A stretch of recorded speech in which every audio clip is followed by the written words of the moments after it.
What's up, everyone? Welcome back to the channel. Like always, like and subscribe. Leave a comment down below, hit the notification bell, all that good stuff. Today we're going to be reviewing today is April 2nd of 2026, and for the month of April I've completed 3 books so far. This was number 3. Star Trek The Next Generation Foreign Foes by Dave Galanter and Greg Brodeur. My wife is going to be so kind to look up who the cover artist was, so I can tell you in a minute. Solid 10 out of 10. This book was awesome. I didn't think it was going to be that good. I did like a blind pick one night off my shelf of what I wanted to read next for Next Generation. And this book was really good. So what you have going on, Picard and crew are tasked with going to this planet that's pretty much just, it's used up, it's done for. We've seen that a million times. They're trying to mediate 2 warring races. We've seen that a million times. This time being the Klingons and the Hydrians. The Hydrians have to have like super humidity, all this water like going into them all the time. So all this stuff. Well, on this planet, they have this grain that there's some scientists that have been working on cultivating this grain and trying to learn its molecular structure, all that stuff. This grain, for some species, has healing properties.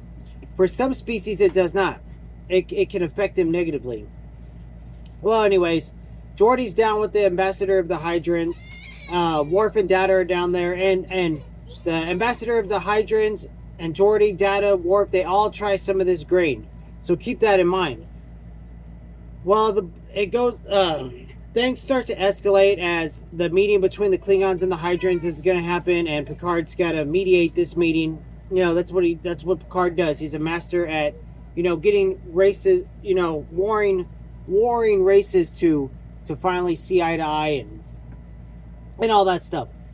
So while this is happening, Worf is trying to make good impressions on the Hydrians. The Hydrians hate the it was a Keith Birdsong cover. I mean, of course. Let's look at that beautiful, awesome cover. That's actually, I probably didn't randomly pick it then. I probably picked it because it was a Keith Birdsong cover. Back to it anyways. Worf's trying to show the Hydrians that Klingons can be different because, you know, he's not your typical Klingon. So he's trying to prove to them that they don't have to hate the Klingons. The Klingons don't have to hate the Hydrians. All this stuff's going on. Well, remember, they ate the grain. Worf wasn't bothered by it. He didn't have any injuries for the grain to heal or anything like that.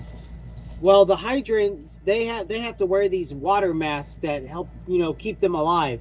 So the grain affected the ambassador negatively because it was trying to heal him, so he didn't need the mask, so he was suffocated to death.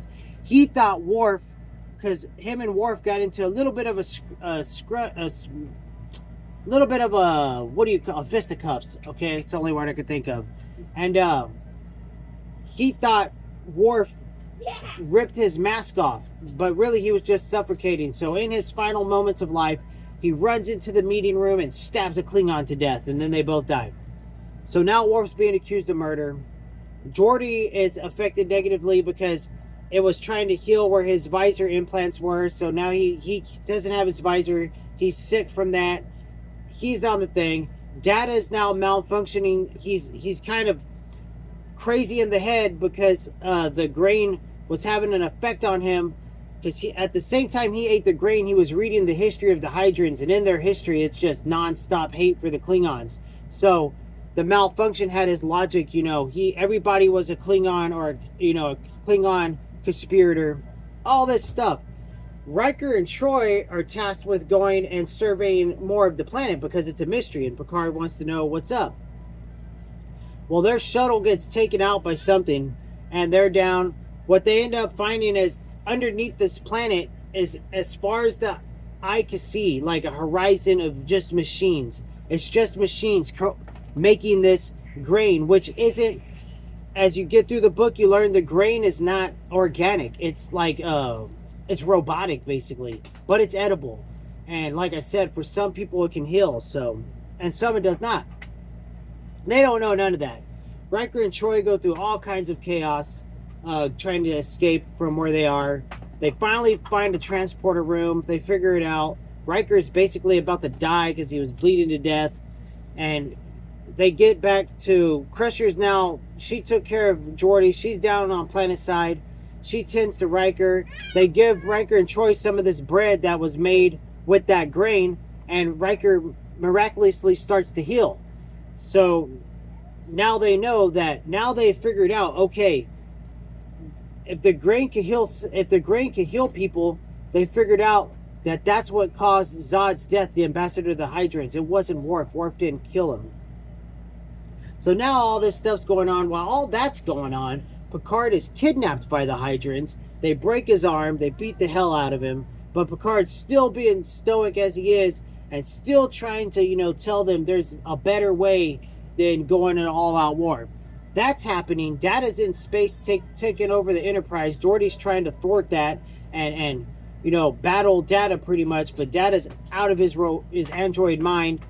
And so he's heading out to Klingon space to kill all the Klingons. That's what he wants to do. Take them all out. So he's totally crazy. Anyways, hang on, let me throw a t-shirt at my kid in there before she starts going nuts on her Mario game. Anyways, I'll edit that out.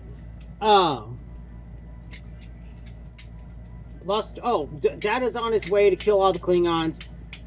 Picard's finally rescued by Riker and company, and then they finally show the Klingon ambassador. He wants to kill Hydra now, and so they're all about to kill each other. And Picard's just like, "Why don't we just kill us?" And Worf stabs himself. He ate a whole loaf of that bread, mind you. Though you don't know this, he stabs himself. He's laying on the ground dying, but he's positive this bread's gonna heal him, and he's showing that not all Klingons are the same. And this makes, the Hydrant ambassador, he finally comes to his senses. And they all finally, make a pact and get in everything, all's well ends well. But there's so much more going on in this book. That's just a little premise of what it is. This book, for 274 pages, it's just from page 1 to the final page of just non-stop goodness. I mean, it's a 10/10. It was solid. I absolutely loved it. And look at that cover. A solid cover by Keith Birdsong. Yeah, I'm so happy because sometimes these episodic novels like this are hit and miss. So this one was not. I loved it. A 10 out of 10. 100%. So my next up on my TBR till summer that I've added a bunch of books in, as you've seen on my polls. So that's the last time I'm going to make a TBR that lasts like 2 or 3 months. I'm going to start doing monthly again. We are going nostalgic with the Fear Street Saga, R.L. Stine, The Betrayal, book number 1. I'm not going to read these in order or nothing. I just thought the cover was cool with the witch lady down there, and who knows. Here's something funny about me. Whenever I read a book, I don't even look at the back. I just pick it up and read it. I'm like, I want to read that by this author, this book. So I rarely read the back unless I read it in the videos or during the book hauls. That's the only time I read them. So yeah, The Betrayal. This is going to take me about 45 minutes. I'll drop my review on it. That'll be a short one. So, and then next up after that, one I am super duper, uber duper excited for. Before the next poll, remember, go vote on the poll. I think we have Star Wars on it, The Ice Fire by Robert Wilson, a Robert McCammon book, and James Rowland's Map of Bones. When I finish this book, before the review ever drops, I'm going to close that poll, so we'll see what wins. The text is kind of tiny, so this one might take me like 2 days. 3 if I want to go slow. But Clive Barker, The Damnation Game, I've heard lots of good things about that. So that's next up. But For and Foe, Star Trek The Next Generation by Dave Galanter and Greg Brodeur was an amazing book. 10 out of 10. That's the video today, guys.